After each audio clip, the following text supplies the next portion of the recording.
গত সপ্তাহ ধরে টেলিপাড়া তোলপাড়। নায়িকা দিতিপ্রিয়া রায়ের সাথে মনোমালিন্যের জেরে ধারাবাহিকটি ছাড়ছেন নায়ক জিতু কমল। নিঃসন্দেহে জিতু দিতিপ্রিয়ার জুটি প্রভূত জনপ্রিয়তা অর্জন করেছিল। তাদের ওপরে ভর করে টপার হয়েছিল চিরদিনই তুমি যে আমার, কিন্তু তারপরে সব শেষ। দীর্ঘ বিবাদের পরে বাদ গেছেন আর্য চরিত্রাভিনেতা।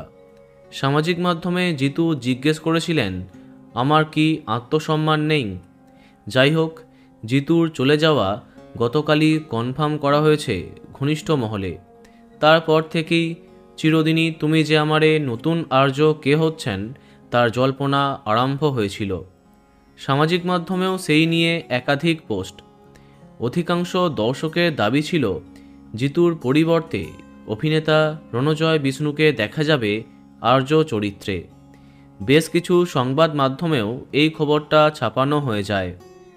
এদিকে অভিনেতা রণজয় বিষ্ণুর কাছে যখন ক্রমাগত ফোন আসা আরম্ভ হয়, অভিনেতা নিজেই সবটা পরিষ্কার করে দেন তার প্রোফাইলে।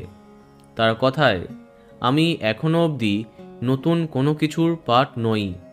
একটা খুব গুরুত্বপূর্ণ কাজের মধ্যে আছি, তাই ইন্ডিভিজুয়ালি কোনো ফোন কল আমি ধরতে পারিনি, ক্ষমা প্রার্থী।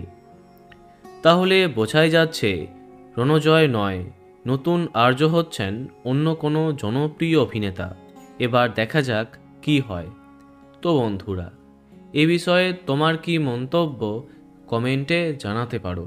আর এই রকমই আরও অনেক ভিডিও পেতে সাবস্ক্রাইব কারেন্ট পজ।